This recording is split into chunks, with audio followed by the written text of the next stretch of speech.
रामू एक किसान था, लेकिन वो अपनी जमीन को बेकार समझता था और कभी मेहनत नहीं करता था। उसका ज्यादा वक्त गांव के चौराहे पर बैठकर वक्त जाया करने में गुजरता। उसके खेत बंजर हो चुके थे और उसके पास न तो खाने के लिए अनाज था और न ही पैसे। गांव वाले उसे हमेशा मेहनत करने की नसीहत करते, लेकिन वो हंसकर टाल देता।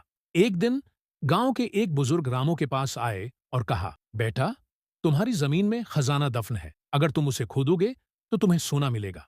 रामू को यकीन न आया, लेकिन खजाने की लालच ने उसे सोचने पर मजबूर कर दिया। अगले दिन रामू ने पहली बार अपनी जमीन पर काम करना शुरू किया। वो सुबह से शाम तक जमीन खोदता रहा, लेकिन खजाने का कोई निशान न मिला। उसने सोचा कि शायद बुजुर्ग ने गलत कहा होगा, लेकिन फिर भी उसने हार न मानी। दिन रात की मेहनत के बाद उसकी जमीन मुकम्मल तौर पर तैयार हो गई।